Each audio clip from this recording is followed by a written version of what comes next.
this is an interesting point to raise of how does science get funded? How can you? Is it? I mean, I personally think it's very important, and I'm sure you do too. But could you explain why you think it's important to keep funding research, to keep pushing the limits of human knowledge, to keep spending money in fields that maybe don't seem to have so much practical repercussions on people's lives?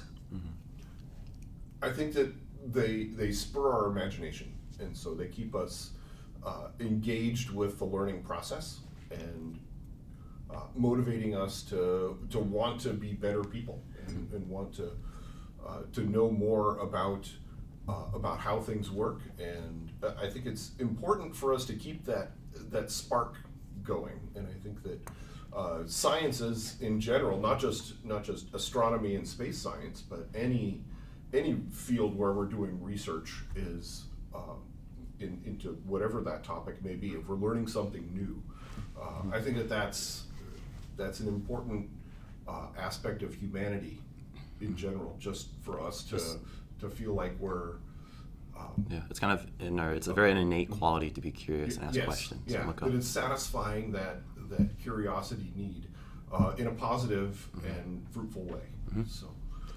And I think something a lot of people may be thinking, sitting at home or listening to this, is we're spending billions of dollars in space, and even though it's sparking our creativity, where are they seeing something tangible coming out of it? A space probe sent thousands of miles out in the solar system.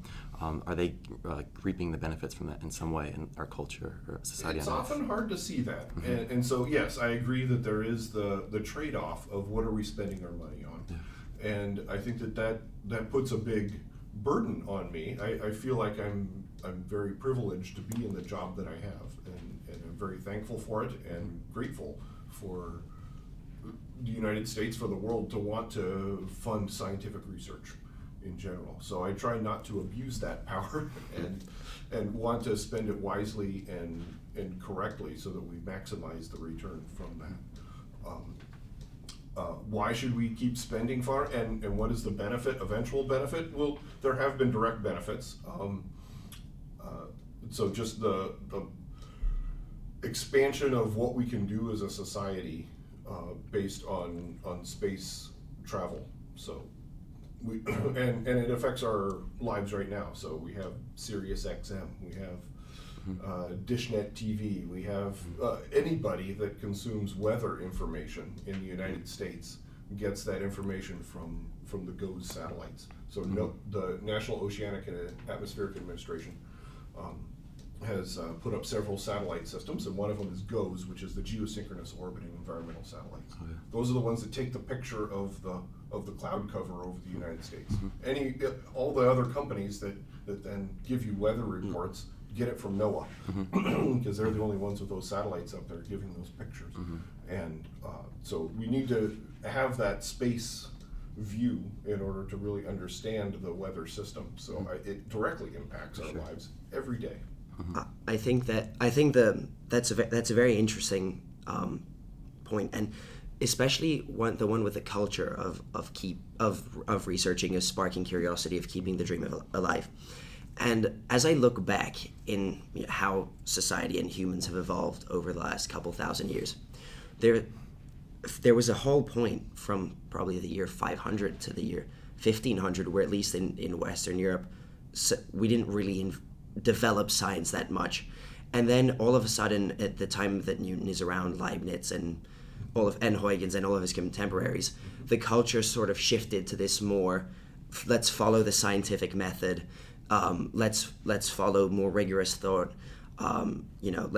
let's start doing. I suppose there was a culture sort of created itself that lended itself better to science and discoveries. And you're now involved at NASA quite a bit. And so how do you view that your role at NASA in sort of shaping the future outlook, or how does your role at NASA help keep the curiosity alive and make sure that humans are always, or that at least the direction that we're looking at is a fruitful one? Yeah, I think that's I am on a NASA advisory committee right now within their committee structure that they try and get input from the outside on making sure that NASA is spending their money wisely and fruitfully. So I try and give input there that helps them steer it in that direction. So what, how do we do that?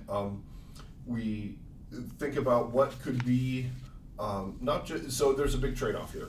I guess is what it comes down to between doing what is safe and a good investment of money in the sense that we know it's going to work, but that often leads to simply an incremental increase in our science, or doing something that's bold but perhaps risky.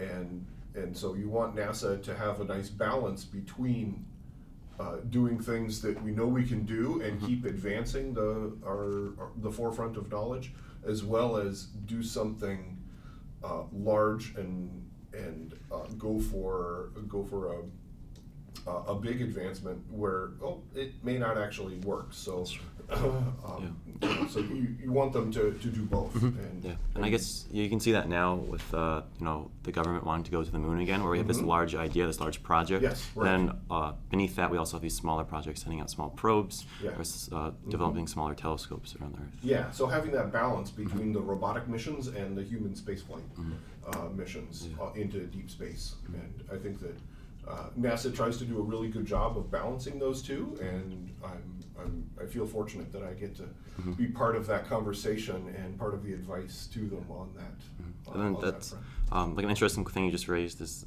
they're like sending out robots versus sending out humans. Yeah, right. And so sending out humans beyond low Earth orbit, beyond the International Space Station. Do you think there's a benefit to spending that much money on sending a human to Mars, a human to Earth, or not to Earth, to the moon, compared to sending out hundreds of robots for the same price, or hundreds of rovers?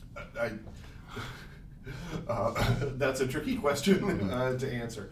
I think that's one that will get people going on both sides of that comment of no, we shouldn't spend any money on humans because we really aren't doing a lot with the humans once they get there.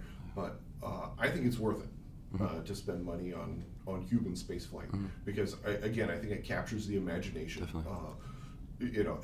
Again, the whole Apollo program you brought up, and seeing the space shuttles go up for the first time, those are exciting, and you get the entire world, pumped up about what humans can do. And so, yes, it's a lot of money, and there has to be a lot of safeguards to ensure that the money is spent wisely and correctly, and try not to fail. And so a lot of extra reviews and checks in the system so that you have a successful mission at the end. And but I think it's worth it to send people there. You do have to do a balance and make sure that you aren't overspending on that side of things. So that's where you need to look at budgets carefully and see don't do this at the expense of the other one completely, or vice versa. I think we need both.